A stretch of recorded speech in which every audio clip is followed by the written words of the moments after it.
Of course, it helped that you have a president that knows what he's doing. But it's a great job. Proud of you. As well as founder and executive co-chairman of Ivanhoe Mines, Robert Friedland. Thank you, Robert. Thanks as well to Secretaries Marco Rubio, Scott Bessent, Doug Burgum, Howard Lutnick, and Export-Import Bank Chairman John Yovanovitch, along with Senator Bernie Moreno and Congressman French Hill and Bruce Westerman. Thank you all. Thank you, French. For years, American businesses have risked running out of critical minerals during market disruptions. Today, we're launching what will be known as Project Vault to ensure that American businesses and workers are never harmed by any shortage. We don't want to ever go through what we went through a year ago. Just as we, although it did work out, thank you. Just as we have long had a strategic petroleum reserve and a stockpile of critical minerals for national defense, we're now creating this reserve for American industry so we don't have any problems. This historic initiative will combine $10 billion in export-import bank financing with $2 billion in private sector financing, and we even expect the American taxpayer to make a profit from the interest on the loan used to start the Project Vault. It's an amazing thing. They've been talking about it for years. Other presidents did a lot of talking, but they didn't do anything. Over the past year, my administration has taken extraordinary steps to make sure the United States has all of the critical minerals and rare earths that we need. We're investing in mining projects. We're expediting federal permitting. The federal permitting, and a lot of it is Lee Zeldin, who's been fantastic, but federal permitting is such a big deal. And we're doing that. The permitting of mines and signing major critical mineral deals with countries from all over the world, and we're getting along with all of them. Every one of them, they want to be in the proper position. We're working very well with countries from all over the world. Today, we're building on these achievements with this vital new reserve. And now I would like to ask Ex-Im Chairman John Yovanovitch to say a few words, followed by our friends from business and Congress. We'll go over that. But we have some great business leaders, the best, here today. And John, if you would start it off, that'd be great. Yeah. Thank you. Thank you, Mr. President. The President gave us a very clear directive. My clear directive was much more of an order for us to figure out how to, for the first time in American history, create a strategic critical minerals reserve in a way that would benefit the non-military manufacturing complex. And the challenge was enormous, not simply because it had never been done before, Mr. President, but we knew that you expected us to deliver in a big way, in a way that was scalable, in a way that was designed for long-term success, and in a way that would help revitalize our domestic mining industry. But most importantly, most crucially, that it not be subsidized by American taxpayers. And so that's exactly what we've done. Mr. President, what you've announced today is a truly uniquely American solution. It brings together our capital markets, which are the best and biggest in the world, with our manufacturers, our innovators, our miners, all pitching in to make this possible. Now, these things don't happen without the best and the brightest within industry being at the table. And Mr. President, everyone wants to engage with this administration, with your administration. The key ingredient here was your call to action. Your call to action allowed us to bring together the best players in the market, sometimes the fiercest competitors, getting them to work together to come up with a creative solution. Now, in addition to our great team at the Export-Import Bank, who worked around the clock, led by Brian Greeley, Jeff Wilson, Sarah Whitten, many others, we benefited from having the biggest manufacturing CEOs, the smartest market players at the table, all looking to solve this problem. So what we have with Project Vault is marrying the capital solution with what we need when we need it most. And the best part about it is that the American taxpayer will earn a return on financing the first ever strategic critical minerals reserve in history. And we thank you, Mr. President, for allowing this to happen. All of the people around us today helped make it possible. Our cabinet secretaries, our top CEOs, their teams, top market players, whether it be GM, GE Vernova, Boeing, Clarios, Google, Mercuria, especially Brian Fallick, Hartree, Traxxas, our friend Robert Friedland, All of us work together, Mr. President, to deliver this for you, and for the American people, so that manufacturers and workers all across the country can rest assured they'll have what they need when they need it most. And you're covering everything with this. We're not just doing certain minerals and rare earths. We're doing everything. Everything on the critical What about list. magnets? We're focused on the critical raw materials, and we anticipate that led by our great manufacturers, will help breed even more solutions. Great job. Thank you very much. Doug Burgum, please. Mr. President, again, I want to echo what John said, which is a great thank you to you. You've set the direction, and when you took office, you've done more in the last year for mining and minerals in our country, perhaps than any president in history. Just like drill, baby, drill, you said mine, baby, mine. And what's happened in our country is you've led us through deals with equity deals for the first time. The United States of America is driving equity deals to help sustain and balance this market. You unlocked Alaska with the Amber Road project. That opened up over 1,700 mining claims in Alaska.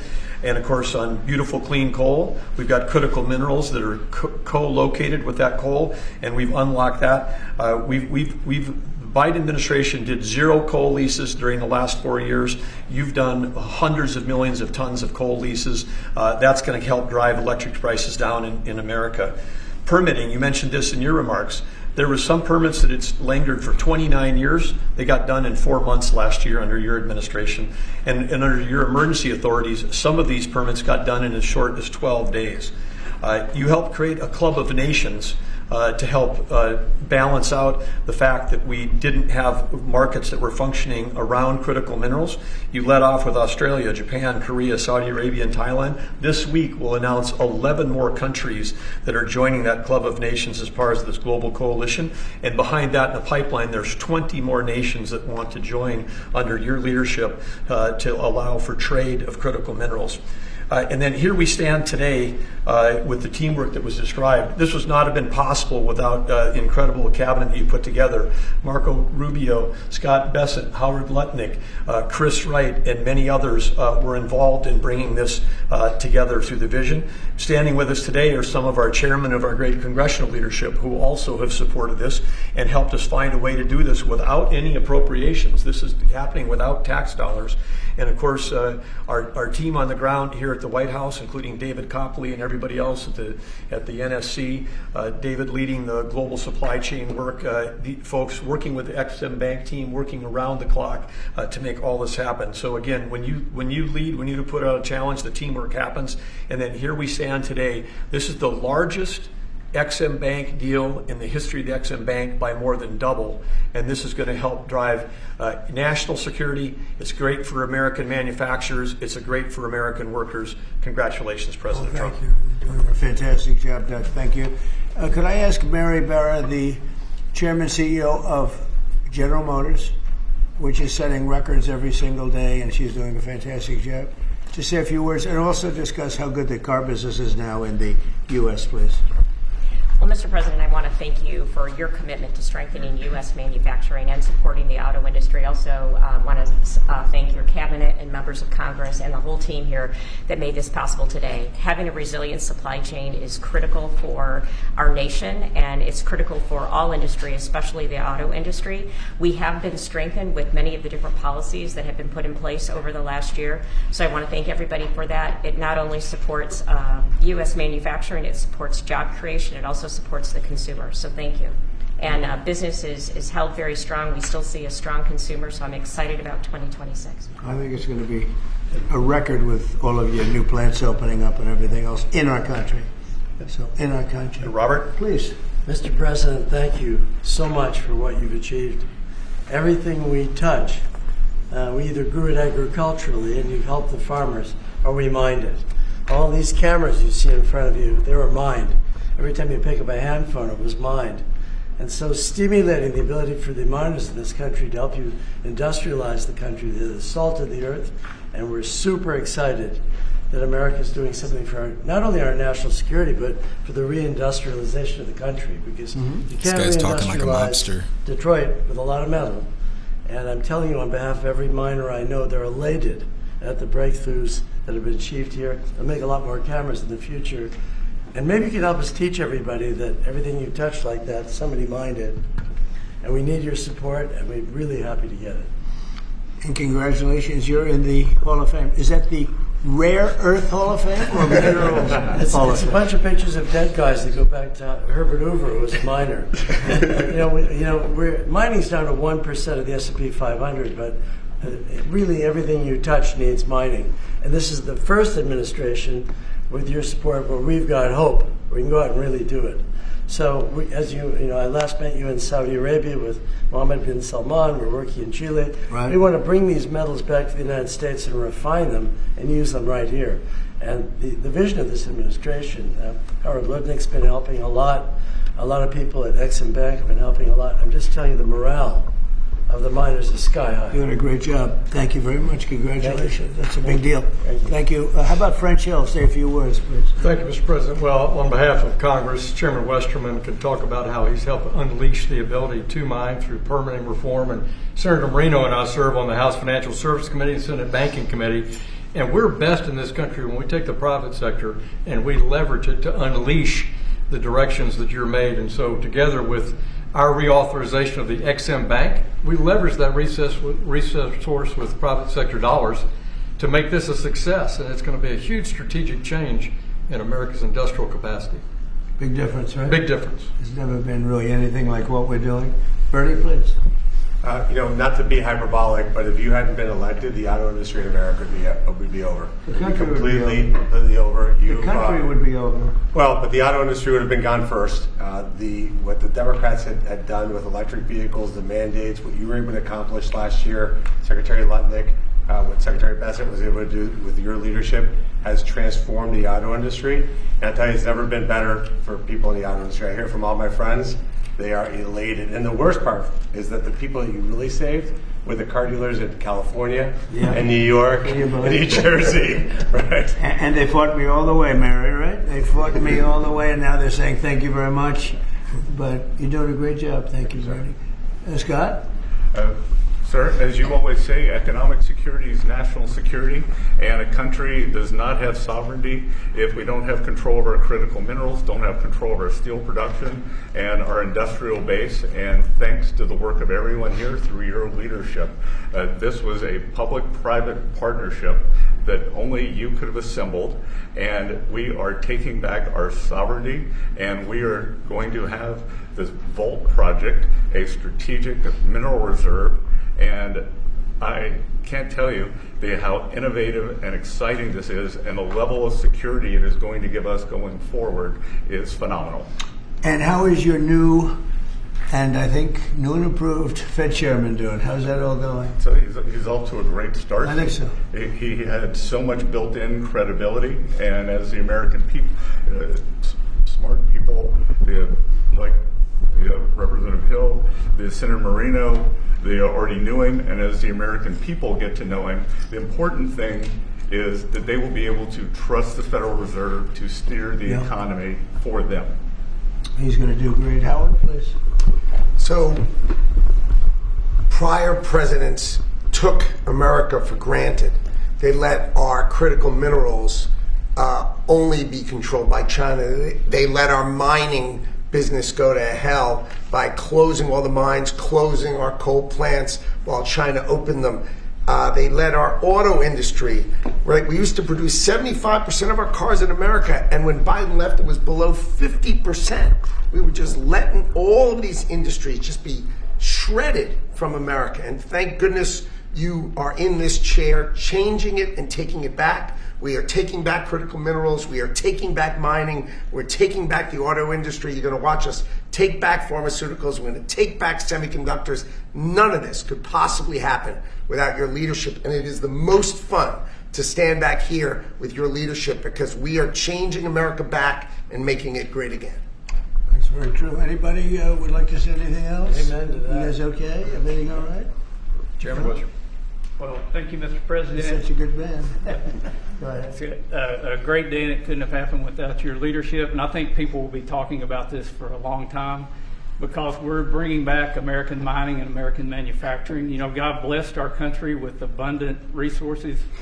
Secretary Burgum talked about the Ambler Road 49 critical minerals that can be mined in sufficient quantities just in that one area, but from northern Minnesota, Arizona, my home state of Arkansas, we are blessed with all these minerals. They're just in the ground.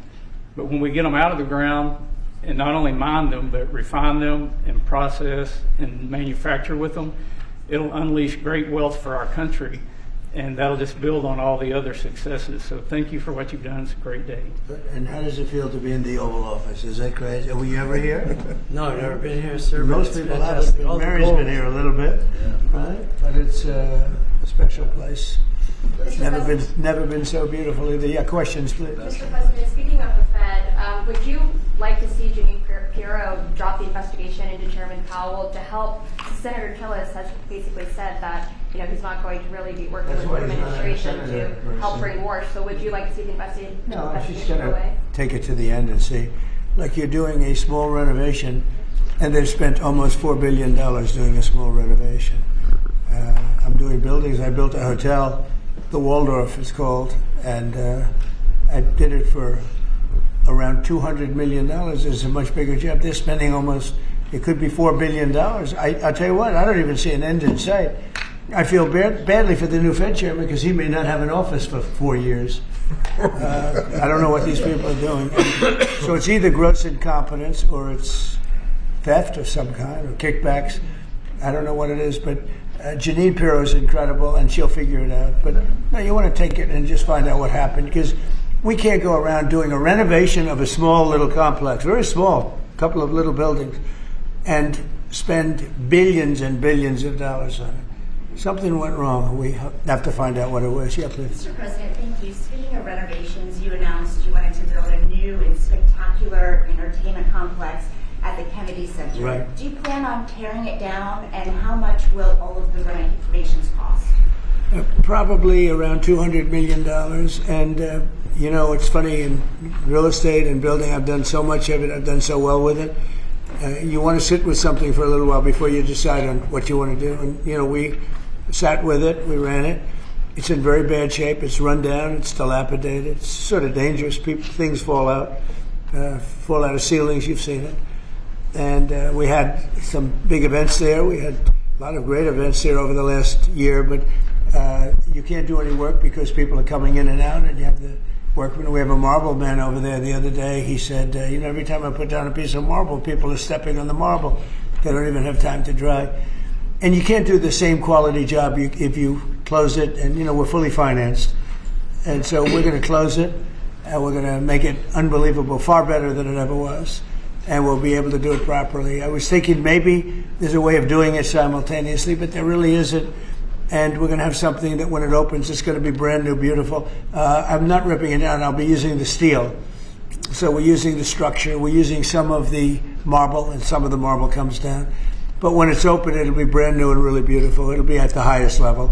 We can do a much better job, probably in a way a faster job in terms, because when you do it piecemeal, for instance, they have a play tonight, and you can't do anything. You have to pull out everything, and you can't have stanchions all over the place, and people are walking in to see a play. So we'll be closing it sometime around July 4th. It's like we'll close it on July 4th in order to do something great for America, and then we're going to build it. We have great contractors. We're going to build it, and we'll do it right. We're using the highest grade marbles, the highest grade everything. It'll be brand new. Tremendous carriers putting in the air conditioning, or I guess they're a bidder, but they're probably going to get it. Carrier. We're going to have all brand new air conditioning, heating. The steel will all be checked out because it'll be fully exposed. It's been up for a long time. But as anybody knows, it was in very bad shape. It wasn't kept well before I got there. So we're going to make it, I think there won't be anything like it in the country. Sir, Mr. President? Yeah, please. About your meeting with President Petro later this week, he's been quite critical of you since you spoke back in January after the Maduro raid.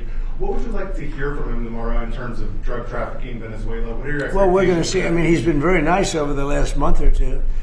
He was certainly critical before that, but somehow after the Venezuelan raid, he became very nice. He changed his attitude very much. So, I look forward to seeing him. He's coming in. We're going to be talking about drugs because tremendous amounts of drugs come out of his country. And I look forward to see. We're going to have a good meeting. Yeah. Mr. President. Steve? Steve Witkoff is going to meet with the Iranian Friday. What are you hoping he'll get out of that meeting? Well, you're going to have a lot of things are happening. You have Iran, and you have Russia, Ukraine, and you have the Middle East. We have a lot of things going. A lot of problems were here for a long time before I got here. We settled 8 wars, and I think we're doing very well with Ukraine and Russia. For the first time, I'm saying that. I think we're going to maybe have some good news. We're losing 25,000 people a month are being killed in that war, ridiculous war. 25,000. It was 31,000 last month. Think of it. Young, beautiful kids, the kids of parents, their parents. It doesn't affect us in one way, but in another way, it's 25,000 souls that if I can solve it, we're not spending money like Biden did. He gave $350 billion away. I make everyone pay. And the United Nations, they're a little bit involved, but if you take a look at what's happening, the countries of Europe are paying us for the weapons. So we have NATO paying, we send missiles over there, they pay us in full. It doesn't cost us 10 cents. And we make money, I guess, but I don't even want to talk about that, because what I really want to do is save those people from dying. They lose, Mary, can you imagine 25,000 to 30,000 people a month? That's like a stadium full of people every single month. And, I was blessed with something where I can get these things done. Got 8 of them done. I thought all 8 were going to be more difficult than this one. I thought my relationship with President Putin would give us a, much easier road. But there's tremendous hatred between Zelensky and Putin. Tremendous hatred. It's a shame, but it's taken longer than we thought. I did call up President Putin, and he's agreed. He's put it out to. They have the same cold wave that we do. Maybe different because it's pretty far away, but it's the equivalent. And Ukraine's a very cold country. It's much colder than us. It's colder than, they say, on average, it's Canada or colder. And on top of that, they have a tremendous cold wave.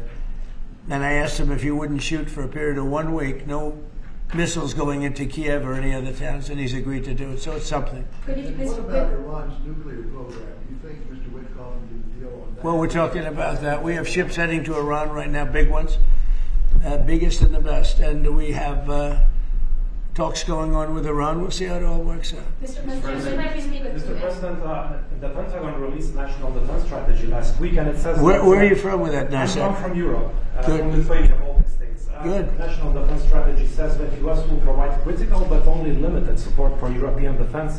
What does that mean, limited support? Will the U.S. still provide... Well, we get along very well with Europe. I do. Because, don't forget, I got the GDP lifted from 2% to 5%. Nobody thought that could be possible. And they're giving us a lot of that money. We have the best military equipment. We're selling it to NATO. But I get along very well. But Europe has to be careful because, there are those that say it's no longer recognizable between immigration and energy. There's so much potential. In UK, you have the North Sea oil, and they basically closed it down. And then they buy energy from Norway, which is the North Sea oil. So you figure that one. And Norway's got trillions of dollars. They have to be careful. You need energy, and you can't do the windmills because the windmills, you're supposed to make money with energy, not lose money. So I'm very disappointed. I love Europe. I love the people of Europe. And they have to be very careful. They're at a tipping point. You have tremendous immigration problems, and you have tremendous energy problems. It's a bad combination. Mr. President, thank you, Mr. President. Christine Holm just announced that you're deploying body cameras to Minneapolis. What's your thinking behind this decision, and do you want to see this? Well, it wasn't my decision. I leave it to her. They generally tend to be good for law enforcement because people can't lie about what's happening. So it's generally speaking, I think 80% good for law enforcement. But if she wants to do that, I'm okay with it. Remember one thing: we closed the border. I got elected on a disastrous border, and we have nobody coming in through our border anymore. We had 25 million people come in 4 years through our border. Many of them were murderers and drug dealers and mentally insane from mental institutions and insane asylums. And now we don't have anybody coming in. For 9 months now, they actually report 0. We have 0 people coming in, which I find hard to believe, but the Democrats do that report. They tend to be left-leaning that do that report. So I assume it's true. If it's not, it's a very tiny amount of people. But we basically have a tremendously perfect, strong border. And also crime levels are at the lowest point they've been in 125 years. Since 1900, we have the best numbers. And that's despite the fact that we had a lot of criminals and murderers. 11,888 murderers came in. And we have the lowest numbers that we've had in 125 years. So, we're doing a good job. If she wants to do the camera thing, that's okay with me. Mr. President, there was one homicide in D.C. during January. Do you think this is due to your efforts, and do you think blue states should see this as a sign that they should cooperate with you? Well, if there was one, we haven't had one in a long time. D.C. has become a very safe. There was an in-house homicide. It was in-house. It was a dispute within a family. We have had virtually no crime in D.C. D.C. is now considered a very safe place, and it should be. It's our nation's capital. And we sent in the soldiers. I read the Washington Post this week, and it was incredible. They were trying to determine how did we get so low numbers? The low numbers in D.C. because we have very little crime, if any.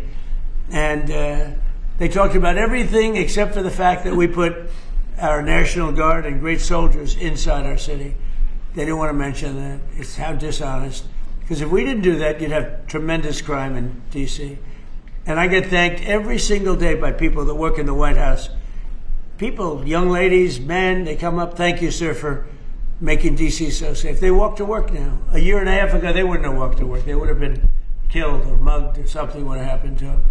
So it's, it's a great honor. But you got to read the story in the Washington Post. They do it. Crime is way down in D.C.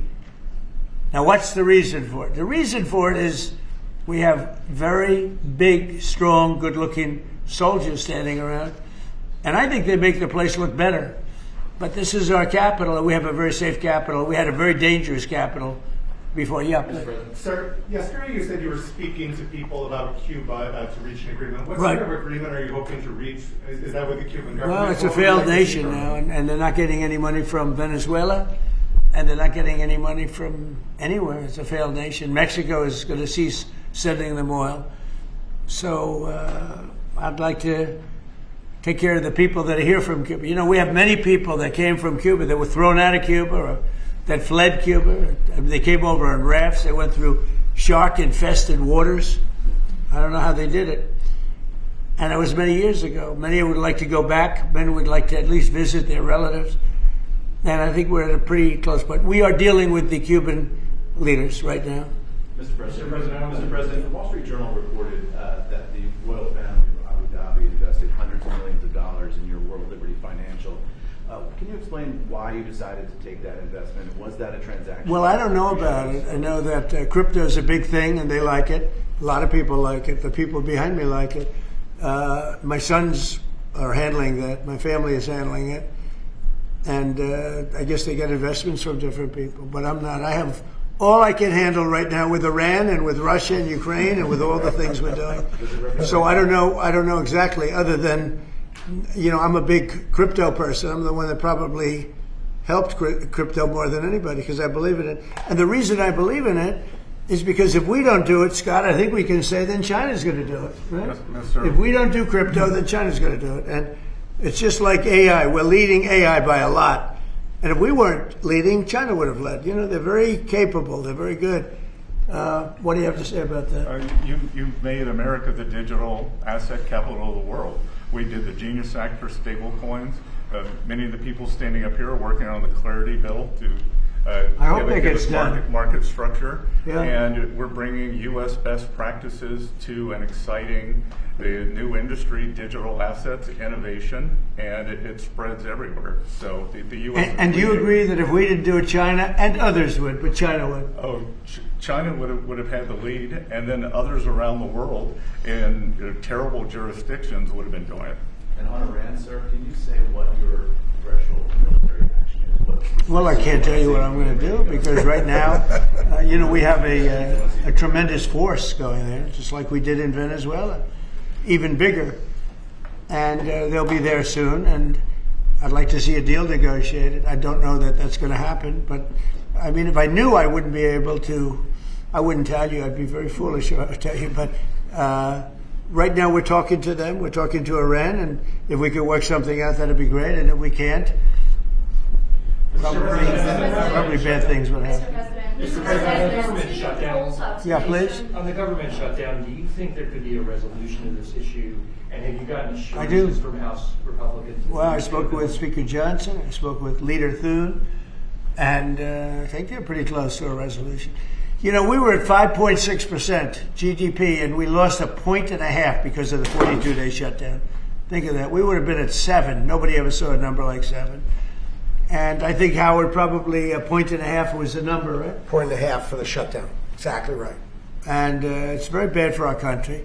But despite that, we have the highest numbers we've ever had. You know, we're doing well. We're going right through it. But I will say that I spoke with Senator Schumer numerous times, and I don't think they want to see a shutdown either. Mr. President, are you going to sue Trevor Noah? Last night in a post, you alluded that something could be coming. Yeah, well, he said that I spent time on Jeffrey Epstein's island. I didn't. I mean, he's a lightweight, this guy. He's a terrible. I think he's terrible. I thought he did a terrible job at the Grammys. I thought the whole Grammys was terrible. I watched part of it. It's not watchable. But he was a lousy host. I'd say not as bad as Jimmy Kimmel, but pretty close. And no, he made a statement about me and Jeffrey Epstein. I have nothing to do with that. I have nothing to do with Jeffrey Epstein. And in fact, if you look at the DOJ, they announced, they released 3 million pages. It's like this is all they're supposed to be doing. And frankly, the DOJ, I think, should just say, we have other things to do, because that whole thing has turned out, I mean, other than Bill Clinton and, Bill Gates and lots of people there are a lot of questions about it, but nothing on me. But it was even sort of better than that, because they found that Jeffrey Epstein and this sleazebag writer named Michael Wolff were conspiring against Donald Trump to lose the election. So Epstein was conspiring with a writer for me to lose the election. So right there, you know that I had nothing to do with this guy. But yeah, it's a terrible thing. The amount of time that's being wasted. You know, when Epstein was alive, like 10 years ago, nobody cared about it. But they're only doing it. But now it's really hitting back on them because Bill Clinton is such a big part of it. The Democrats are pushing it. And the problem is that it's turning out to be the Democrats that were with and conspired with Epstein. So I think you're probably going to see a little pullback from them. But think of it. They were working together to try and help me lose the election. But this is the Oval Office, so I guess that didn't work out too well. Okay, one more question. Mr. President, do you have an update on the U.S. troop level in Europe? Are you planning any force reductions? No, we have a great relationship with Europe. We have a great relationship with our troops. You know, one of the best things that I can say is that if you go back a year and a half ago, so I'm running for election, they had the worst recruitment numbers in the history of our country. Nobody wanted to join the military, or nobody wanted to join the police. Nobody wanted to join the fire departments. We couldn't get anybody to be a proud member of our country. And now, Doug, as I told you before, now we have the best recruiting numbers that we've ever had in our military. Army, Navy, Air Force, Marines, Space Force we love, and Coast Guard. I love the Space Force. It's doing great. But now we have waiting lists on everybody wants to join. You know why? Because people are proud of our country. Because our country is doing great. I think Mary can say the same thing. You had lots of people not working so well, and now you just wish you could get them in faster. I know that it's hard to get them. Yeah, we continue to bring people in and have training programs. We're Right. investing in the U.S. Training workforce. people. Yes. But 2 years ago, you didn't see anything like this. It's amazing what's happened. So we have the number one in the history of our country. We've never had more people that want to join our armed forces than we do right now. And a year and a half ago, nobody wanted to join. They were embarrassed by our country. They were embarrassed by our leadership. And now they're proud of our country, and they're very proud of our leadership, and a lot of the leadership is right behind me. Thank you very much, everybody. Thank you, press. Thank you, press.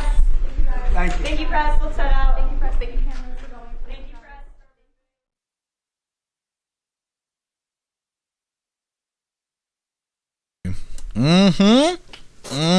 press. That's President Trump doing the thing. Hold on a second, let me fix the volume here because you know how the White House lives are. is things running better or worse or what? Because we were using OBS today. For the last 2 years, 3 years, we've been using Streamlabs to do the live, and today we moved back over to OBS. I don't know if it's making anything better or worse, or if it even makes a difference at all. But I couldn't get the Stream Deck to do the damn thing with Streamlabs anymore, and I was just about sick and tired of being sick and tired about Streamlabs. So I figured we just go back to the good old OBS. So let me know in the chat if you guys think the lives run a little smoother or not, or you don't notice anything. It's all fine. All answers are right answers. Either way, I'm going to grab this link really quick. I'm going to drop it in all the chats, and then we are going to be wrapping things up because I have to get the live together, get the schedule together for Coffee with Hooliganders. Because we got to do that. We got to do the thing. So either way, here's the link where all of my links are listed. So if you'd like to make donations, join membership programs, or purchase any merch, would really appreciate it. All of you guys' contributions keep us running every day except for Sunday, because we got to have a day to recharge those batteries. Definitely go join Discord. Discord is our free hooligan community. It's the best way to be notified every single time we go live. The hooligans are there keeping the conversation going 24/7. We have 2 news boards that keep you up to date with everything going on around the world. So definitely go join Discord. If you're feeling real saucy, go join jeffmaclive.com. Over on the website, it is the best way to experience the live. Our built-in chat has more ability than any other platform. You can post memes and GIFs and custom emojis and links and all kinds of stuff right there while watching the live. You also have access to Hooligans Alley, which is our private social media area. You'll have access to the forums, the arcade, the Hooligan AI, and our advanced messaging system with the built-in group chats. So definitely go get yourself a membership for jeffmaclive.com. It's the home of the hooligans. We're going to read through really quick here. Then we're wrapping this up. This is 2 doll hairs. That's 2 doll hairs. Worth it. Got that caramel macchiato. That's fancy stuff. Pinky's out. Anyways, glancing at the chat, we're wrapping her up. Because I want to know, is our live doing better today? SOS, that's a wild dream. Do tell hooligans. You guys remind me, and I'll tell you guys about my dream joining the military. Because a couple nights ago, I thought I signed up. It's the second time I've had a dream like that.